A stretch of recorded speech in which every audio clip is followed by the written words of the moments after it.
Okay, coming back.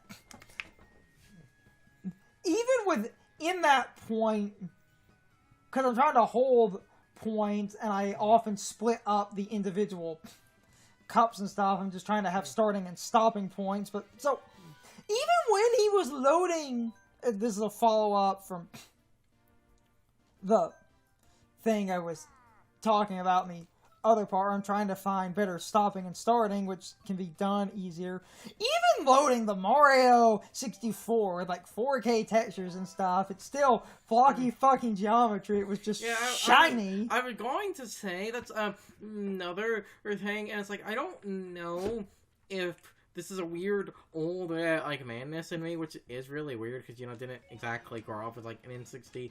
Well, kind of did in a weird context, not explaining that story any way. Like, putting, like, N64 or PS1 games, or even going super, like, earlier with, like, SNES or, like, NES games, and, like, ultra, like, 4K, I hate how that looks, because I think it looks too clean. Like, Mario 64 is, like, fucking ray tracing bothers me, because it's, like, it's too clean, it's, like, too polished. It's ironically so advanced, it now looks more fake to me. Because you're often cleaning...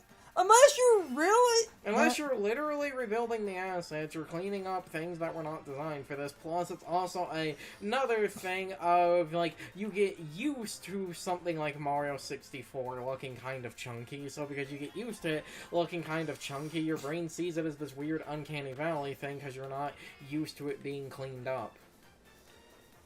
Because cleaning up the models only goes so far unless you're using a official... Like, as an example, and I love that... Unless you're using, like, an unofficial, like, 4K, like, ray tracing... That's why I think my favorite 4K, like, Ultra HD mod for something is the mod for Resident Evil 4, because that, like...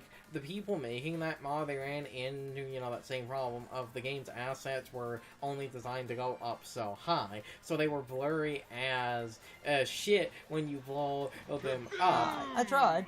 They were blurry as shit when you blow them up. So it just so fucking happens that one of the people working on that mod lived in Spain, so he literally went to the locations Capcom went to get images for their textures, and basically took those images with an HD camera. Okay, game, you are fucking trolling. Uh-oh. I know, we're on 50, you're good. No, I'm on 100! But why you said the game was trolling? I get the super horn. Yes, you get the super horn after the thing. You get the super... Oh! Works out, though.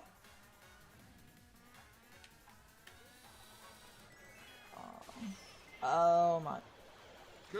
Oh, because of the lightning, everyone was slowed down, so because everyone... Still... Oh, it's still annoying, and it's still stupid, but the thing... Oh, funny. Mario Kart giveth, Mario Kart taketh away. Like that. That is like the perfect fucking timing for that. Yes. Like... Anyway, the reason I bring the one thing up is basically, it's essentially, again, the guy to get HD textures had to literally go to the location. Yeah, but I was also building up to a fucking point here. Which... And now... Some people say, oh, but this is you sort of agreeing with this other point. It's like... By the time, the one guy was done with his, like, mod collection of, like, how 3D All-Stars should have been, it was, like, cleaning up the game for, like, modern audiences and shit. It's like, I'm also gonna be this guy. If you're going to go into Mario 64 and start fucking giving it 4K textures and ray tracing and shit, Nintendo might as well just remake the damn game! We also have another funny thing. I have to... asked, did this person only simp for the original Mario 64 and throw DS under the bus, or did they actually throw DS into They did not throw DS into the collection. And you see, I find that fucking... Whoa! Okay, to be fair, because he was trying to create a collection with Dolphin emulators, Yes, but... Which led to the sweatiest nonsense. Yes, but, like, did he even fucking mention 64DS? Not really. I find that shit really funny, because it's like, even in your hypothetical, I would say your hypothetical still isn't definitive, because you don't have an upscaled 64DS with controller support. The thing everyone fucking wants. Because 64DS, people were like, if you went back in and tweaked it a little bit, and we go back to control stick, and especially if we did give the models just a tiny bit of shine, I think it would actually... Well, but going to actually, instead of just kind of railing on the one guy without giving context on why I'm railing on the one guy, it's because, and on some ways, this is me saying a full-on remake would have made more sense, but we're going, to me, a collection game, unless you're doing just a tiny bit of basic cleaning for integrity reasons to make a game a little bit easier to see or something, like, that's always funny, because if you're gonna go into, like, Mario 64 and give it, like, ray tracing and 60 FPS and shit... Yeah, you're going backwards now. Yeah. That's a fun remix. If you're going to go into fucking blue shells. If you're going to go into Mario 64 and give Mario 64 60 FPS and full 3D models and ray tracing and shit, you might as well remake the game. Because, to me, a re-release, if you're just doing a re-release, other than very minimal sort of upscaling, to me, a re-release, the idea, damn it, of a re-release is, when doing a re-release in a collection, my brain kind of takes sort of re-release collection things as maintaining the sort of integrity of the original release versus a remake where you could, you know, change shit.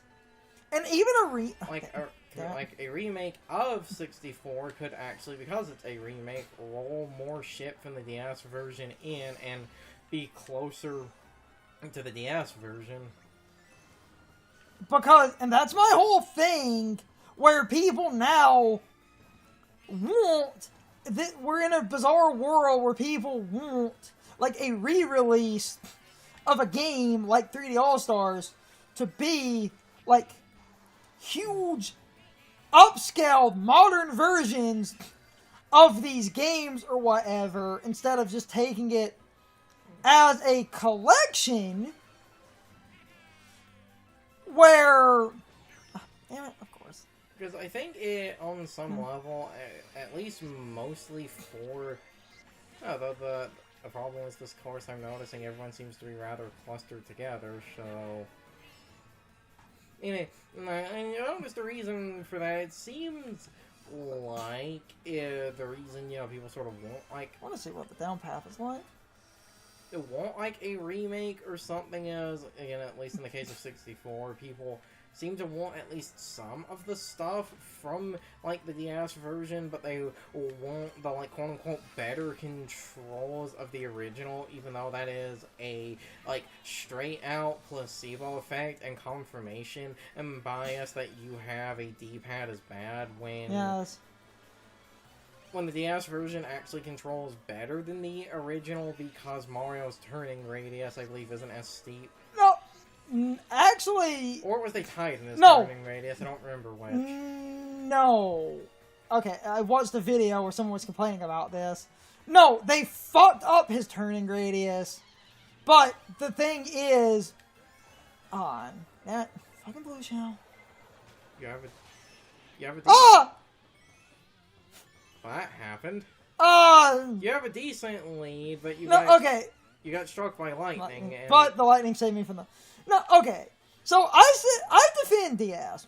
And I say, fucked up his turning radius. So, what they did, and this is the funniest fucking shit to me, and it's a good example of people literally complaining. So, there was a mod that someone had made on a DS emulator, and this mod was basically like true analog control, like Mario 64 DS, and then people were playing it, and everyone's like, okay, why does this feel weird? And then people actually kind of looked at the code and shit,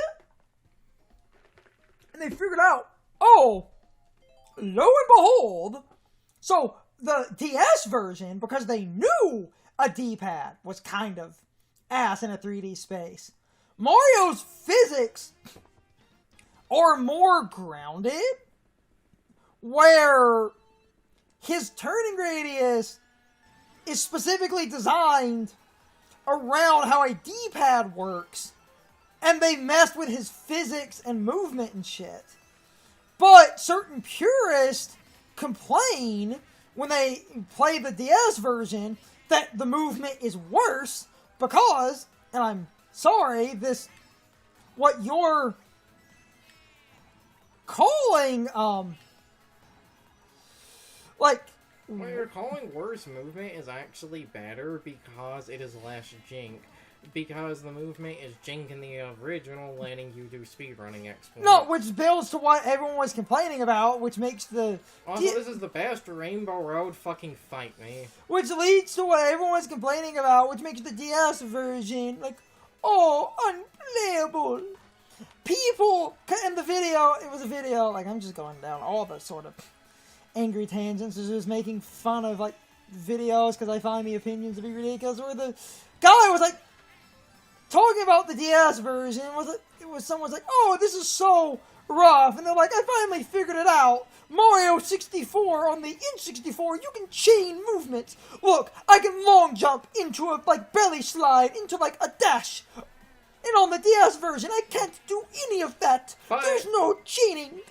But that's all you can do, so the game has no depth. That's an old one. Fucking blue shells. I do love this Rainbow Road, though, but like... It's the best Rainbow Road in the series. And I will be that guy. Part of the reason I think it's the best Rainbow Road is it's actually a surprisingly easy Rainbow Road. But that's because, like, a lot of Rainbow Roads, I feel, stray just a tiny bit too much into artificial difficulty. Because I get not wanting to have a guardrails because it's the final, course of the standard game, but it's like there's a point where you're getting to fetish territory there. Yeah. Okay. That was cool. That's a 3DS segment. Anyway, I'm gonna hold rambles between parts, but after getting the trophy, because of how I'm cutting things where I was cutting individual cups and shit in a lot of cases to not do as much editing, and it just splits the cups up where I can basically, now because I remembered to do it this time, I'm gonna cut to the 150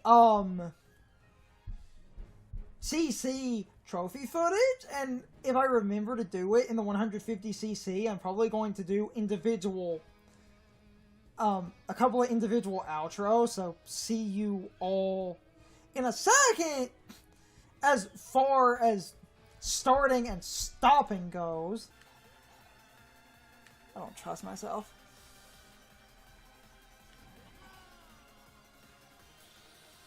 Come on!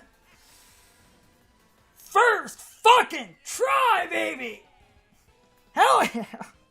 Woo-hoo-hoo-hoo-hoo!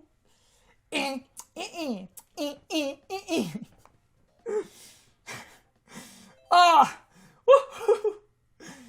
I don't think I got hit by a blue shell in that either. Meaning this part's probably not gonna have a failure compilation.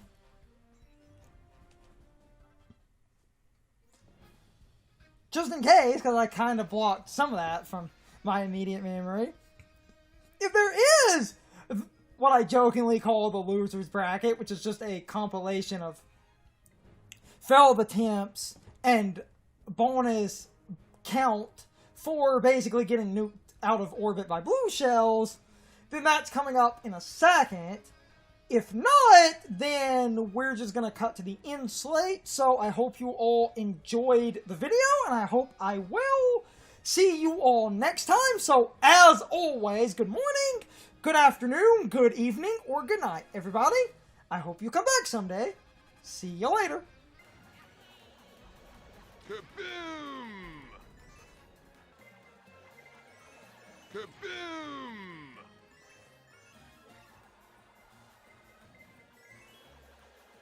Kaboom!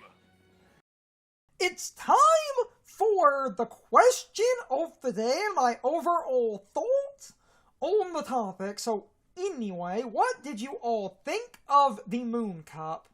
In my opinion, the Moon Cup has a very good selection of tracks, but part of that is my own nostalgia talking. However, I don't really have a lot of nostalgia for Mario Kart DS.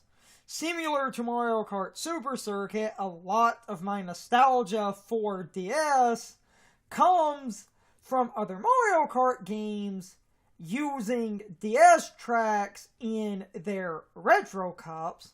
But as a teenager, I did play DS somewhat often enough to at least have a lot of core memories associated with the game.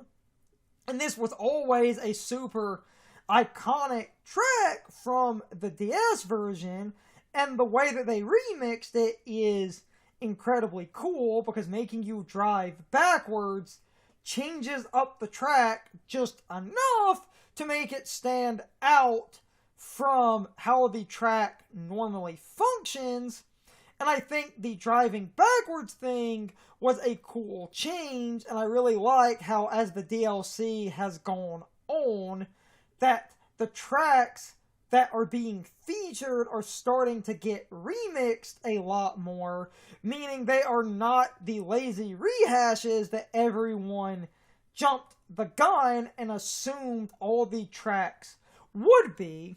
You can say driving backwards does not really change the course all that much, and that the track layout, even going backwards, is not fundamentally that different, but it is fundamentally different from how the track used to be. Look at the progression in the DLC, where the early releases at the beginning of this were closer to the original tracks, meaning the course layout was basically identical with little to no changes, and people complained that this was lazy and bad.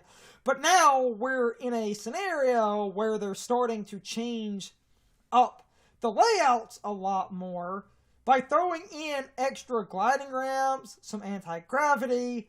This example, where they use the driving backwards idea from the Mario Kart Tour tracks and apply it to a retro track, so that is incredibly unique, and basically shows that these are not lazy rehashes, and they are now willing to recontextualize tracks. This means they could have any other retro track also make you drive around the course backwards, and that will fundamentally change the course layout on specific laps. As for the 3DS Mario Kart, I have a lot of nostalgia for Mario Kart 7, and this is one of the best Rainbow Roads. Like Carson said, it's easier than a lot of other Rainbow Roads, but I think the way that they balanced out the difficulty is really nice. Like a lot of Rainbow Roads, you don't really have a lot of guardrails, but the track chunks are wider than a bunch of other Rainbow Roads, meaning if you want to drift around corners, you can attempt to drift around the edges of the road to save time, but risk falling off, versus drifting around the outer edge or the center of the road, meaning your drift is not going to curve around a turn as fast, but you end up a lot safer. I also think this is an incredibly well-designed segmented course because every individual section is incredibly unique, and I think you have a decent amount of item boxes, and I think the design here is a perfect way to do a Rainbow Road track. You have basically not a lot of guardrails, but you make the player drive on track chunks that are wider than you might think, and essentially create a balance of safety versus risky turning, where a more average player might decide to take the outer edge and be slower but feel more confident in drifting around the turn, versus a more experienced player might take the inside line and risk falling off. And I've always liked the balance around that kind of drifting, instead of making the course consist of entirely super thin roads that basically force you to drift perfectly. This way, a more casual player or someone slightly less skilled can still maneuver the turn, and the skill becomes learning to take those inside lines, and I've always appreciated Mario Kart tracks that do that. Anyway, I'm rambling. You can leave your thoughts, opinions, and answers in the comments, or you can leave them on social media. All of my social media links, as well as my Discord links, are in the video description. Now, as always, I need to be a shill for a minute. If you subscribe to the channel, and if you follow me on social media, that really helps our communities grow. But anyway, I hope you all enjoyed the video, and I hope I will see you all next time. So, as always, good morning, good afternoon, good evening, or good night, everybody. I hope you come back someday. See you later.